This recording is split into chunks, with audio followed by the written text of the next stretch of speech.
Bonjour à tous, aujourd'hui focus sur le sel, l'or blanc qui a fait les grandes heures de l'histoire du territoire de Sarralbe. Mais on s'intéresse d'abord au présent avec l'actu du jour.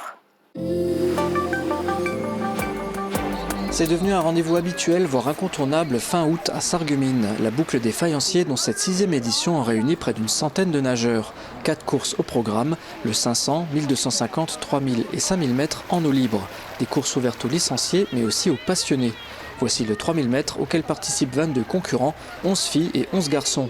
Pour réaliser leur distance, ils doivent atteindre les bouées blanches placées de chaque côté de la Sarre et faire 2 tours. 102. La compétition est soutenue et encadrée par les comités départemental et régional de natation. C'est une étape de la Coupe de France.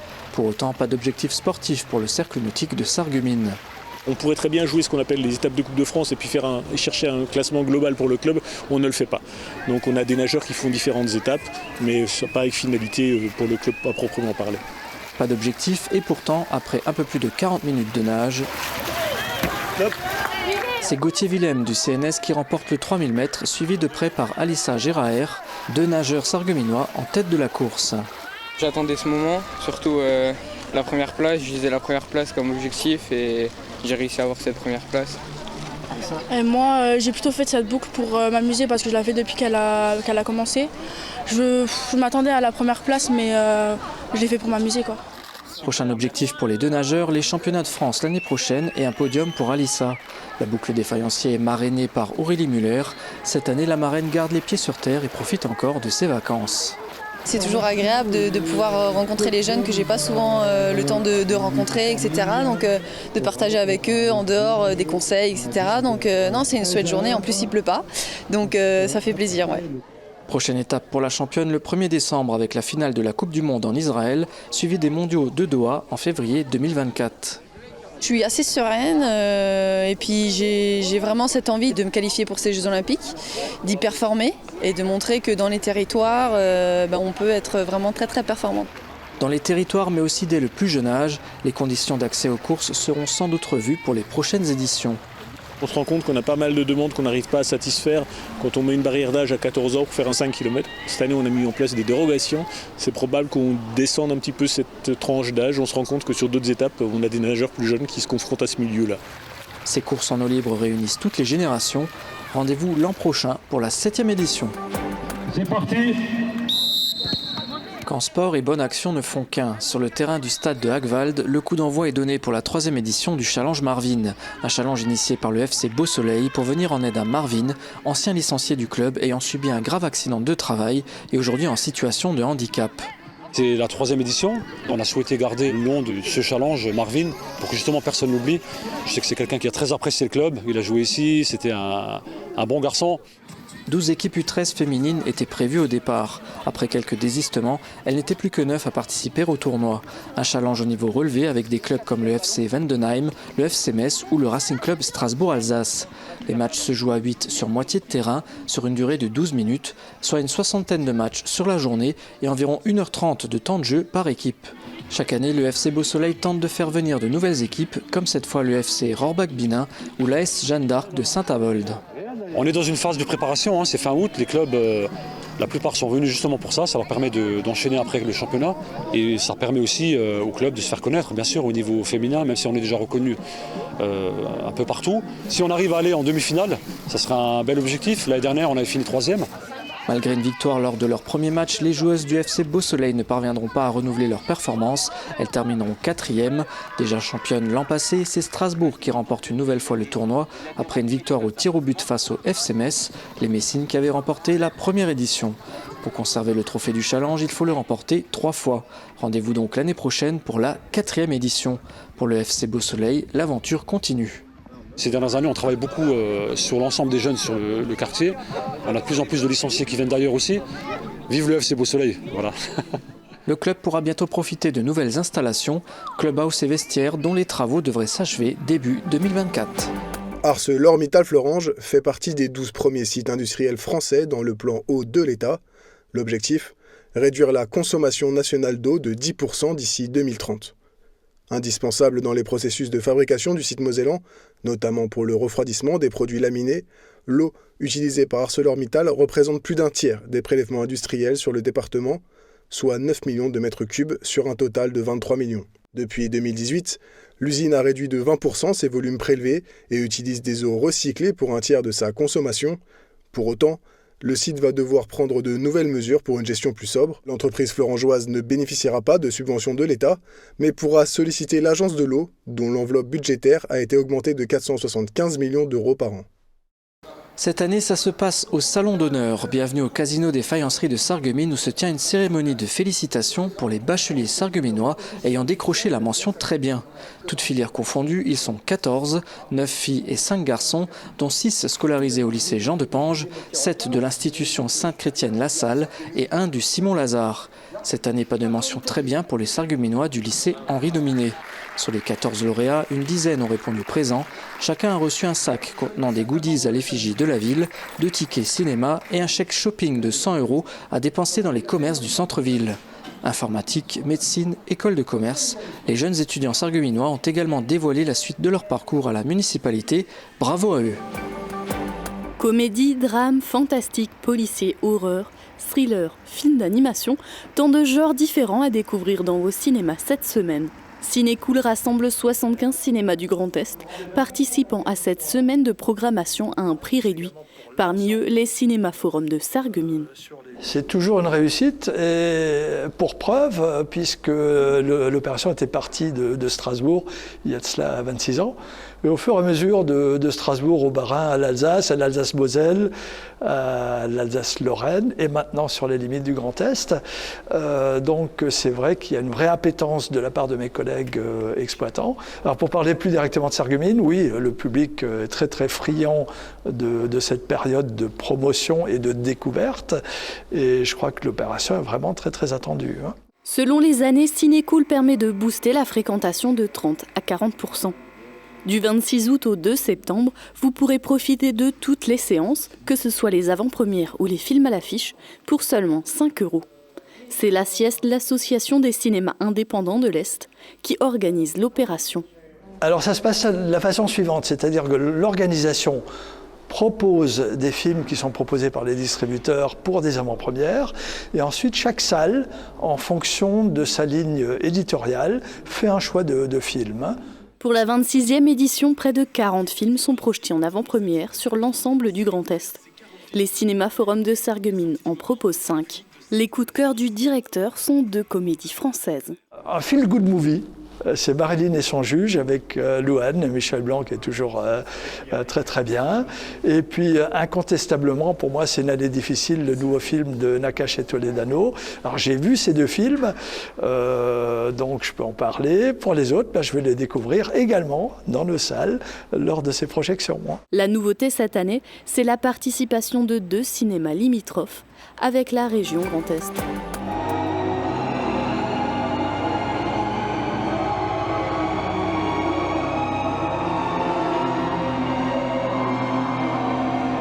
Une immersion dans l'art de tous les côtés.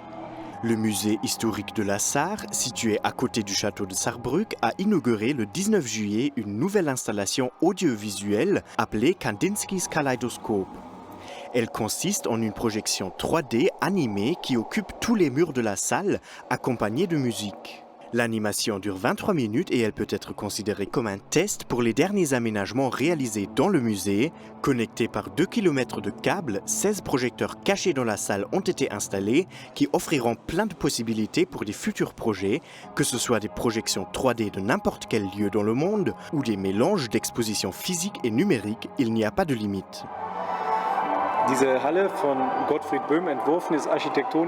Cette salle, conçue par Gottfried Böhm, est très particulière au niveau architectural. Elle est très haute, très étroite et très longue. Il est donc toujours difficile d'y réaliser des mises en scène. Mais comme on peut maintenant intégrer les murs, et bientôt aussi le plafond dans la conception, cette salle devient plus qu'un simple endroit dans un musée. Elle peut maintenant représenter le monde entier. Et ce qui est bien, c'est qu'on a maintenant les moyens techniques de représenter d'une seconde à l'autre un tout nouvel espace. On peut ramener n'importe quel endroit dans nos locaux. On peut soutenir d'autres expositions ou encore élargir l'expérience d'événements variés. Au niveau des possibilités d'exposition, c'est un développement majeur pour le musée historique de la Sarre. Et pour les visiteurs, C'est évidemment une expérience très particulière. Basée sur les œuvres de l'artiste connu Vassili Kandinsky, l'installation a été créée par une intelligence artificielle et complétée par des artistes de la HBK Saar, l'Université des Arts à Saarbrück. L'exposition a été réalisée dans le cadre des 60 ans du traité de l'Élysée. Elle reconstitue l'histoire troublée franco-allemande d'une façon artistique. Der Élysée-Vertrag, der ist umfangreich. Ja, wir geben auch eine Zusammenfassung des Élysée-Vertrags unseren Besucherinnen und Besuchern. Le traité de l'Élysée est long et complexe. Nous offrons aussi des résumés du traité aux visiteurs de cette exposition, mais on ne peut pas apprendre aux gens le contenu du traité dans son intégralité. Nous nous sommes concentrés ici sur l'importance et l'impact du traité en général. La projection artistique commence donc en établissant doucement une ambiance particulière. Quand on fait attention au visuel et à la musique, on y retrouve des impressions de la bataille de Verdun et de la guerre. Cette partie est sur les 3 ou 4 premiers morceaux de l'accompagnement musical. Et tout d'un coup, c'est interrompu par l'arrivée d'extraits du traité de l'Élysée qui traverse la salle. Après, l'animation se rend indépendante et devient sa propre œuvre d'art. C'était ça l'idée. Mettre en valeur l'importance centrale du traité et l'interpréter ensuite d'une façon artistique. C'est une expérience particulière qui permet de célébrer cet anniversaire. Und das macht dann diesen Gesamtreiz aus, unter dem auch eben dieses Jubiläum des Vertrages profitiert. Rendez-vous à l'exposition Kandinsky's Kaleidoskop au musée historique de la Sarre jusqu'au 31 août pour une expérience d'immersion artistique. La prochaine exposition dans cette salle débutera fin septembre et aura pour thème l'histoire de la voiture. Toutes informations sur le site du musée.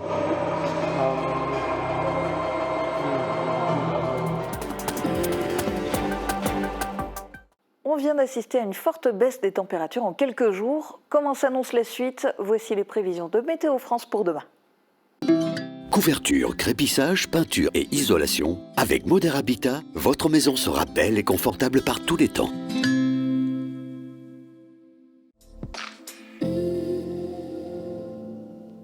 Bonjour tout le monde! Pour la journée de demain, les nuages seront plus nombreux que les éclaircies. Des averses sont attendues dès la fin de la matinée et jusqu'en fin de soirée. Les températures minimales seront comprises entre 9 et 12 degrés et les maximales entre 17 et 20 degrés. Demain, pensez à souhaiter une bonne fête aux Sabines et il fera jour de 6h47 à 20h25. Passez tous une belle journée et à demain!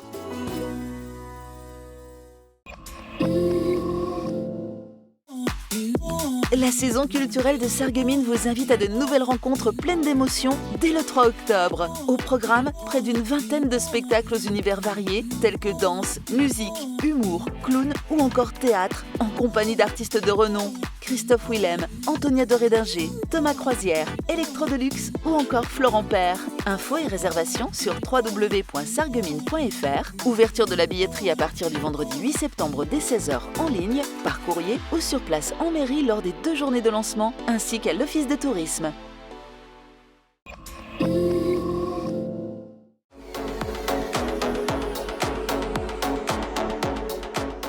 Votre émission artistique fait son grand retour.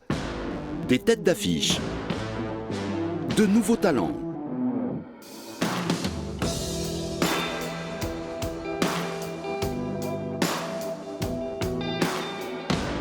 préparez-vous à faire le plein d'émotions.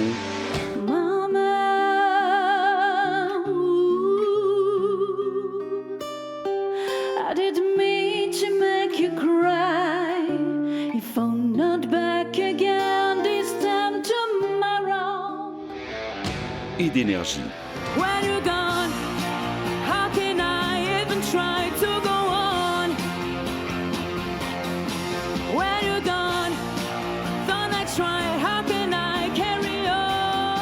Le cadre, la nouvelle saison, dès le jeudi 7 septembre sur Mosaïque Cristal.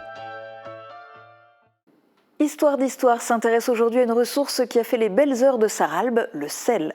Les 4 salines qui s'y sont installées ont participé au développement économique de la ville. Salzbronn en particulier garde encore des traces de cette histoire.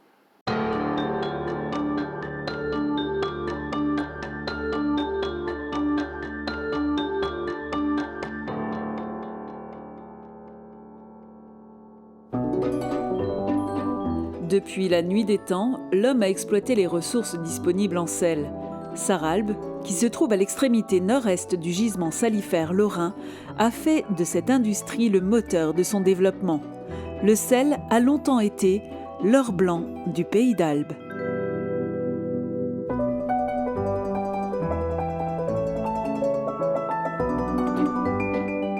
L'exploitation du sel est avérée à Salzbronn depuis le XIIe siècle. Mais ce n'est qu'au XIXe siècle que Sarralbe et Salzbronn vont être véritablement exploités à travers 4 salines. La première démarre à Salzbronn en 1807. Sur Sarralbe, effectivement, il y a eu 4 salines. Hein. Et Salzbronn, on a eu 2. C'est un Allemand qui est venu de Württemberg, le monsieur de Thon, hein, qui a acheté donc, les concessions, vu que c'était très ancien et il a réussi à acheter ça, donc en 1825. Et géologiquement, on savait que dans le sous-terre, il y avait les rochers de sel. Et à ce moment-là, ils ont fait les premiers sondages et effectivement, à 200-230 mètres, ils sont tombés sur le sel. Le sel, on sortait la saumure. Donc cette saumure, il fallait la mettre dans des grandes marmites hein, pour faire évaporer l'eau et le sel précipitait. Donc les sauniers tiraient le sel avec des grands racloirs. Hein, et avec des pelles trouées, des grandes pelles larges, trouées en écumoire, ils sortaient le sel de cette eau qui était vers les 100 degrés, donc légèrement, pratiquement à ébullition, et ils le jetaient au-dessus des poêles hein, pour sécher. Hein, et le lendemain matin, leur premier boulot, c'était de récupérer ce sel-là, de le mettre dans des lauriers et de le mettre dans les chambres de stockage. Lorsque les salines ont commencé, lorsqu'ils ont le droit, je crois qu'ils n'avaient droit qu'à 24 000 tonnes par an. Et effectivement, parce que c'était des rivalités ou des trucs commerciaux déjà à l'époque. Hein. Bien sûr, par la suite, on a extrait beaucoup plus.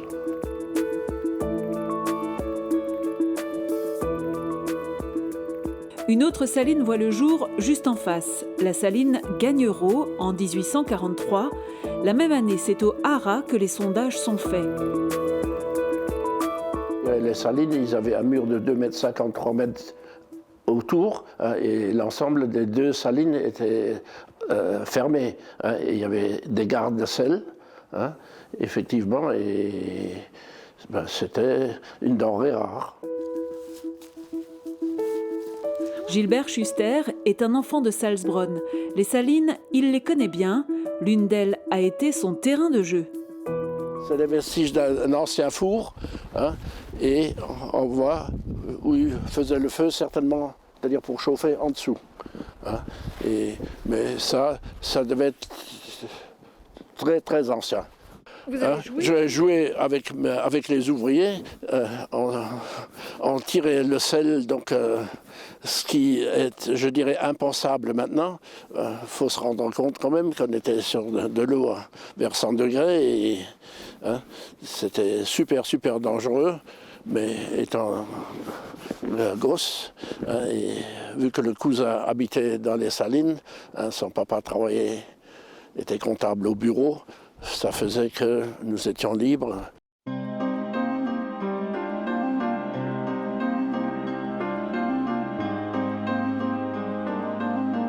À cet endroit-là même, c'était les grands bassins de décantation. C'est là où la saumure arrivait des sondages pour se décanter pour que les boues, tout ça, restent au fond. De ce côté-là, jusqu'au bord de route, il y avait, comme partout, la grande muraille de 3 mètres de haut qui clôturait l'ensemble. Il y avait un très grand bâtiment et c'était certainement les premières chaudières qui étaient là-dedans et les premières meules à écraser le sel pour faire du sel fin.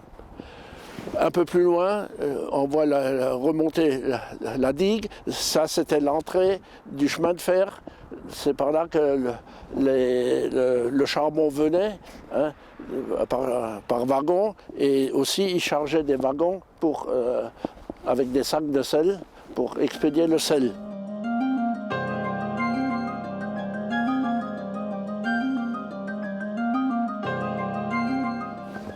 Tout le long de la butte que nous voyons là, c'était les grands bâtiments avec les grandes chaudières, hein. Et il y avait un deuxième bâtiment qui était en angle droit là-dessus, pareil, avec les grandes chaudières dedans, pour évaporer, c'est-à-dire pour faire le sel. Et il y avait de ce côté une cheminée d'une trentaine de mètres, et une très grande cheminée, et une de 25 mètres sur l'autre bâtiment. Mais les salines, je ne sais pas exactement, mais il y avait au moins quand même 50 personnes d'un côté et 40 dans l'autre saline, hein. Et la saline du Haras devait avoir le même nombre d'ouvriers, de personnel.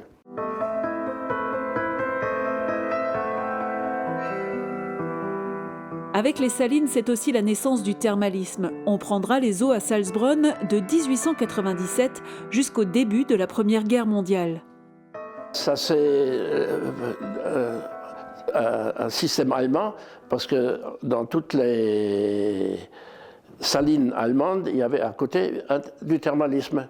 Donc c'était les salines, je dirais, modernes, et le thermalisme a été importé par ces gens-là qui sont venus du Bade-Württemberg. Et donc effectivement, jusqu'en 18, il y avait les thermes à Salzbronn, dont on utilisait l'eau de la source, hein, et l'eau, hein, les eaux mers, voilà, les eaux mers, hein, qui était le reste lorsque le sel était sorti par évaporation. Donc il y avait une concentration de différentes autres sels qui ne se précipitent pas, mais qui restent dans l'eau dissoute, hein, et c'est avec ça qu'il y avait les bains.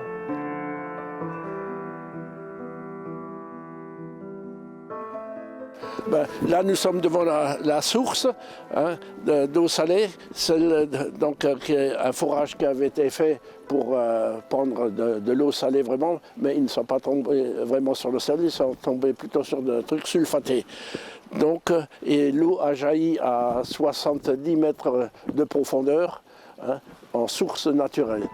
Après, ça a été exploité par le docteur Schmitt à l'époque, hein, en 1868. Hein, d'ailleurs, il a écrit un livre là-dessus. Et c'est en soin pour boire, c'est-à-dire que ce n'était pas en bain.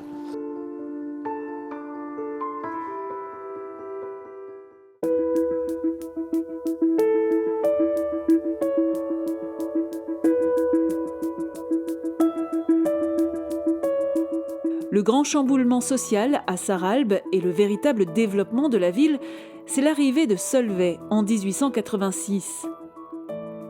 D'abord saline, l'entreprise deviendra soudière et profitera de l'emplacement privilégié de Sarralbe au carrefour des voies de communication. Ben, c'était un ingénieur belge, donc eux, ils avaient déjà inventé, c'est-à-dire ils avaient le procédé Solvay pour faire la soude. Donc ils ont développé cette soudière à Sarralbe, vu il faut du sel, il y avait les calcaires dans les environs, donc qui n'étaient pas trop loin, et le charbon de Sarre. Le chemin de fer était là à ce moment-là, et les péniches, ils avaient fait le canal de la Sarre, hein, canal des Houillères.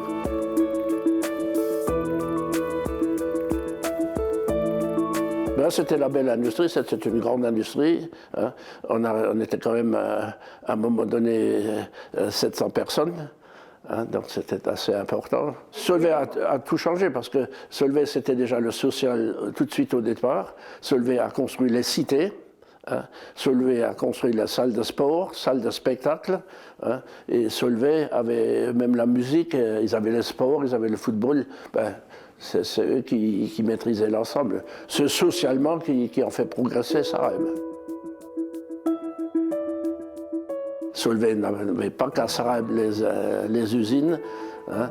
Ils avaient celle de Dombasle qui a été à ce moment-là rénovée et en capacité très augmentée. Donc c'était la condamnation de Saralbe. Les salines ont cessé leur activité l'une après l'autre. En 1983, c'est la fin de la piste 200 de Solvay. On aura ainsi, en un peu plus d'un siècle et demi, extrait quelques 10,6 millions de tonnes de sel du sous-sol du pays d'Albe. Maintenant, de Solvay, il reste n'importe comment. Solvay a tout vendu et c'est passé en pétrochimie. On fait le polyéthylène et le propylène, hein, et les salines ont complètement fermé. Dans les salines, il n'y a absolument plus rien.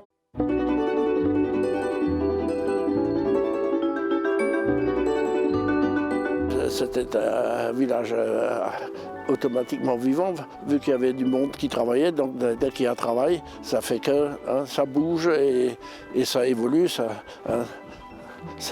travaille, quoi. Aujourd'hui, il reste des souvenirs. Quelques bâtiments, une source au fond d'un vaste espace vert et un nom, Salzbronn, qui rappellera à jamais aux passants l'or blanc du pays d'Albe.